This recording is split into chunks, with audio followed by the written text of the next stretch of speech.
Hey, what's up, guys? How you doing, ladies and gentlemen? Hope you're having a really wonderful day and staying safe out there. So I'm just talking today about the activities that are going on in the world from my perspective. All right, the main activity right now, of course, is this coronavirus situation. Okay, I'd like to know what it's like in your part of the world, how it's going on for you, and how life is going, and whether or not you have the virus. Because some of my family members, well, one of my family members actually caught it, but they're not recovering. So three. Yeah, so three actually. Two have already recovered. One is still recovering.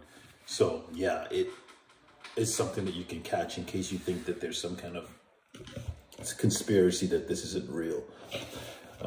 So yeah, it's a very serious disease, and really hard to deal with because you have to be alone. We all know what coronavirus is and what it's like, and what you basically have to go through to be able to win, in this current situation. But what I want to talk about is this situation of Mr. Bill Gates being the front center, well, not basically the front of, we have Dr. Fauci at least having some say in it, and Mr. Trump putting his 1 cent in it, more than 1 cent. But okay, I'm just joking around. But I don't really understand how Bill Gates gets in the conversation. Him being a tech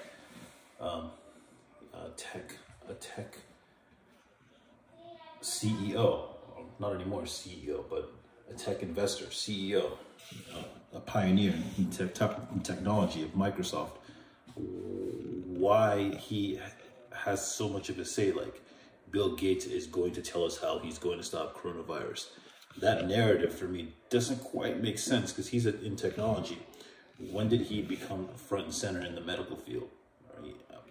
I have the understanding that he is a philanthropist, and his investments in helping humanity all around the world are paying off. But at the same time, it's an investment. It doesn't give you the mouthpiece to tell us that you're going to be the one to save it. So I find that really strange. I just find I understand that, okay, if you invest, that you get to say what's happening and you have some input. You because you've spent so much money and giving so much energy into helping humanity, that you should have your say. But the way it's kind of constructed in the tabloids, it's as if if anything's discovered, a vaccine is discovered, it's going to be Bill Gates that discovered it, and it's going to be Bill Gates that we have to thank for curing us from coronavirus. And I just find it strange that that's the case. And then the way that he's being attacked on social media, literally being attacked on social media. I guess he has his PRs handling his Instagram account, but if you just go to his Instagram and see what's there, it's quite surprising the lengths people are going to attack Mr. Bill Gates. Now, what do I think that they're wrong? I mean, I don't know. I don't think that he's wrong. I don't think that people are correct in attacking him. Okay, I believe that he deserves his say, but at the same time, I find it strange that he gets such a platform. He gets he gets to be put in the limelight for coronavirus. It's like, I just feel that we should have, like, the head of the hospitals, the doctors and the nurses that are putting their lives on the line, at least seeing what they have to say about it, talking to the researchers who are working on it. But it seems like we're cloaked in this veil of secrecy, where we're just going to get Bill Gates to tell us what he thinks about it. It's like a speculation. I mean, I'm sure he's talking to the researchers. I'm sure he's able to get a lot of information that's not privy to us as a population. However, I just feel like, I just feel like they think that the population is stupid, so they don't need to know everything.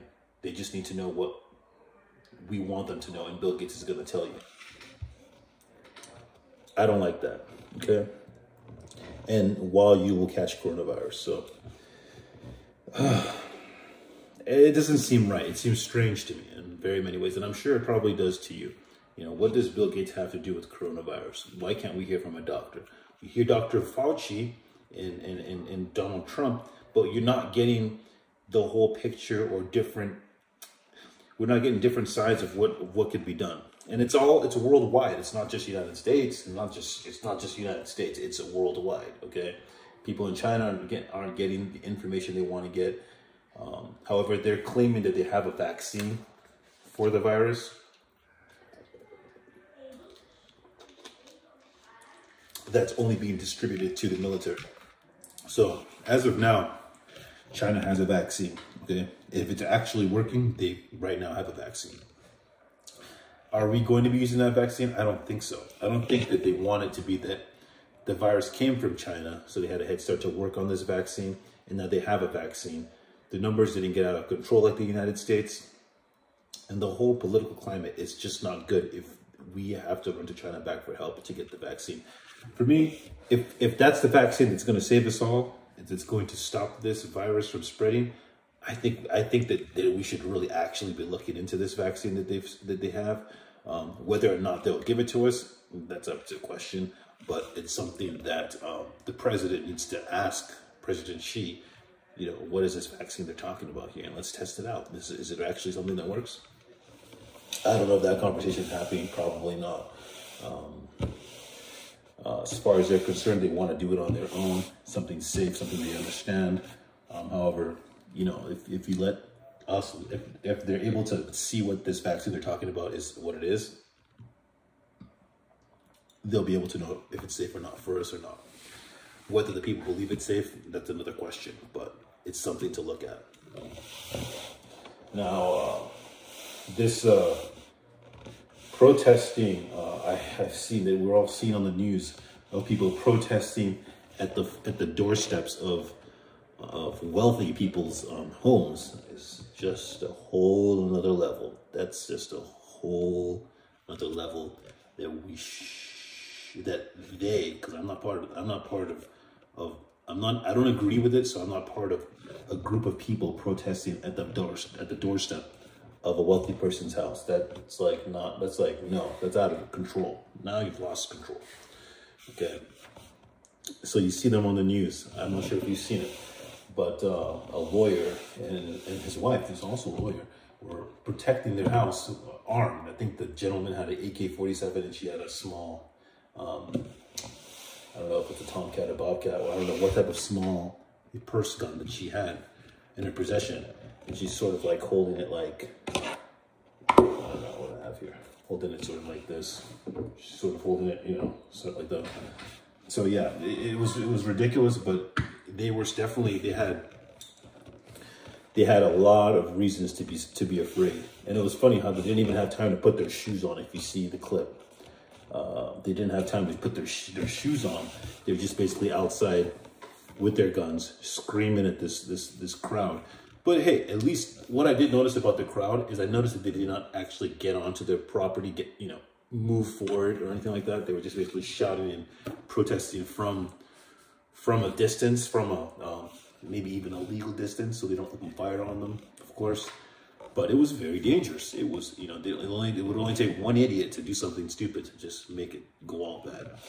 But how they got there, it being a gated community, how they got there, I have no idea how they got there. And these protests that they're doing in the suburban community, I don't know, is this a real protest? Because the camera work, I couldn't really see, you can't really see the whole crowd. They're saying 25 to 30 people.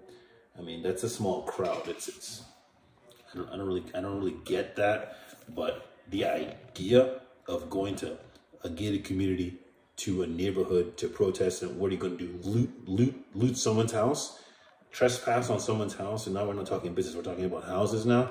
Yeah, that's grounds for some self-defense there. I don't know. I don't understand. I don't understand that. Businesses, I don't understand either. Looting and stealing, I don't understand. But I can see what happened and how that can happen. But So where someone feels the safest to intrude on that, real bad. So yeah, if you haven't seen that, take a look at it. It's crazy. It's crazy. But yeah, I really don't know what's going on in the country with the coronavirus and these riots that have now calmed down. Everything's sort of calming down, but they're having these little sparks of riots in the wrong places. That kind of scares me, because that's a different thing, a totally different thing. Totally different thing. So yeah, I mean, things are opening up. Like in my city, things are opening up. People are going out. The mall's open. You can go out. I haven't been to the mall. Of course, I'm not going to go. The gyms are opening up. And for goodness sakes, wear a mask. I see a lot of people not wearing masks. I just had to go get some work done on my vehicle. I went there, and I think some of the employees had their masks, but it was down. I mean, you have to be able to breathe. I mean, come on. But for the most part, people weren't wearing masks. It was kind of like 75-25. 75% no, 25% yes. And thinking about making it law. Making it, and just the fact of making wearing masks law, to me seems, it is actually quite,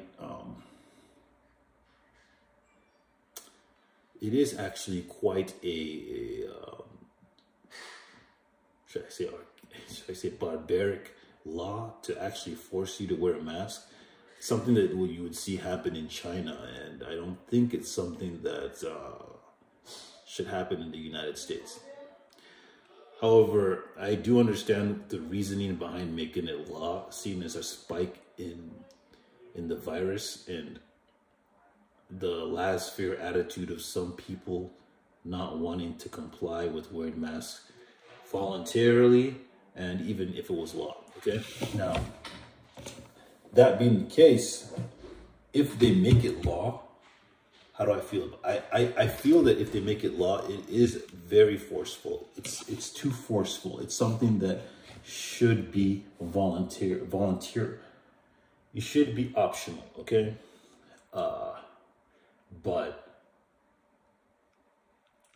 the American way, Americans, just the general culture, right, isn't something that it's a type of law where it's something that we're not used to, and something that's just not part of our culture.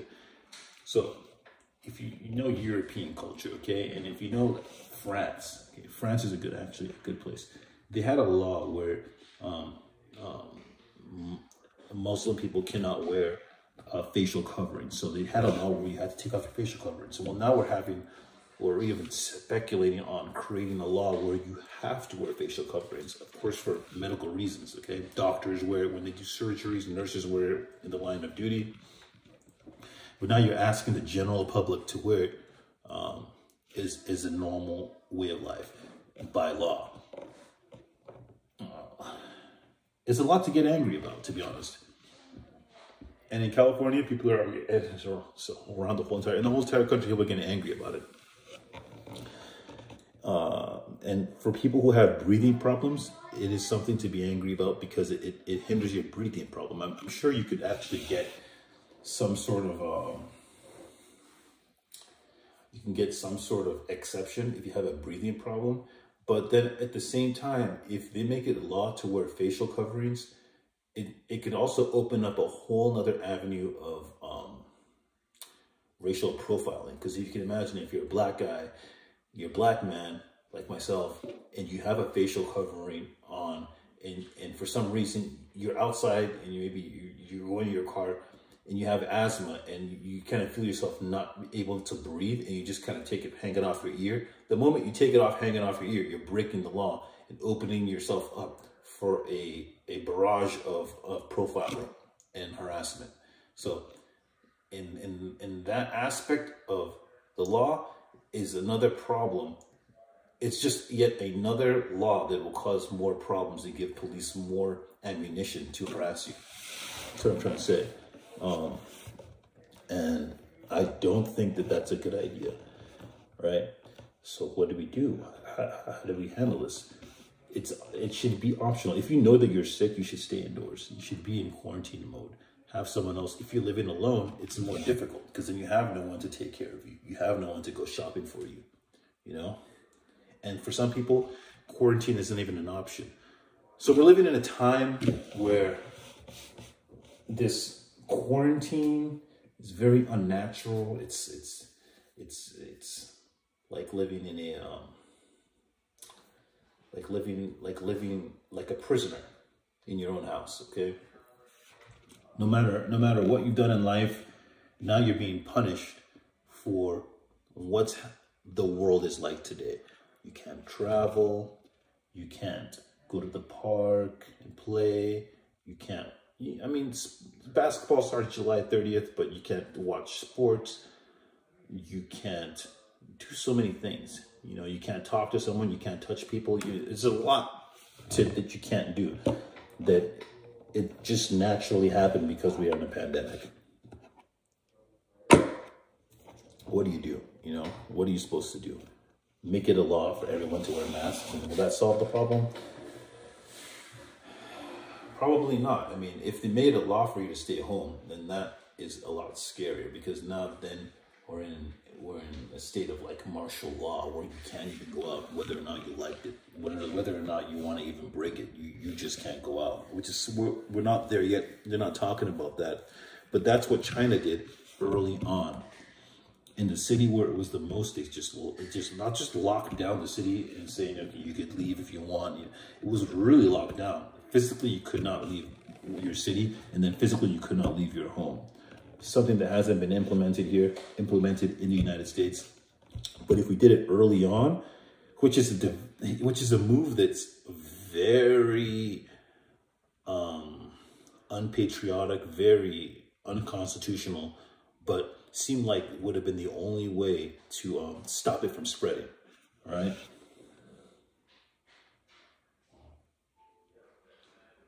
And we do say that if China was able to do the same thing, not just stop people from leaving Wuhan and control it, and then controlling people's movements, but actually stopping the plane flights, of course, you know, playing the blame game, it wouldn't have gone all around the world.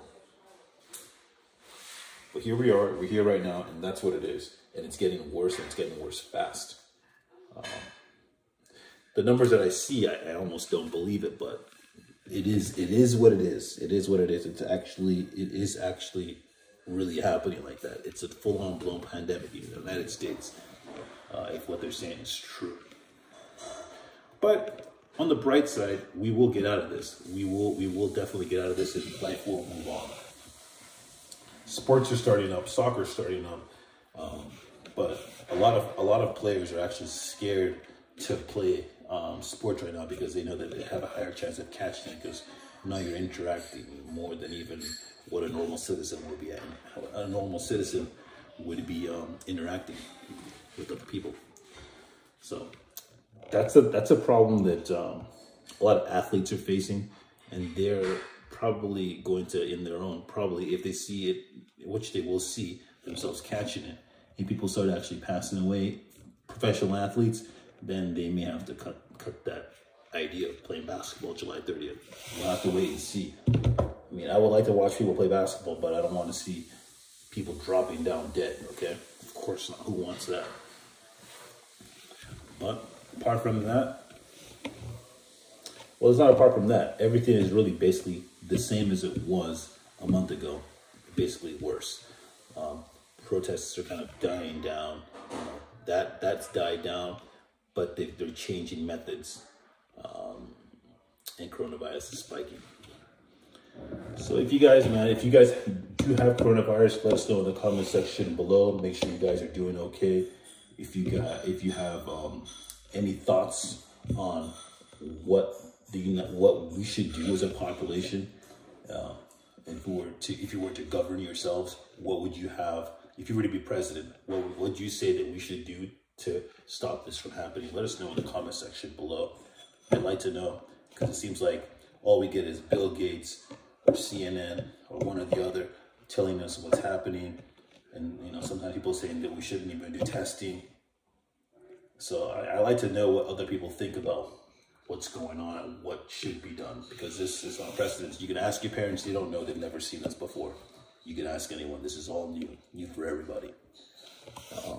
It's a completely new territory, new lifestyle. nobody knows what to do. I have actually a few neighbors that have caught it. They're actually doctors, nurses. They actually do have coronavirus right now, and they're you know, they're in their room. They've been in their room for like 3 weeks, and I feel for them. You know, FaceTime them, and they don't look good with that gap, with that tank, with that air, with that oxygen tank.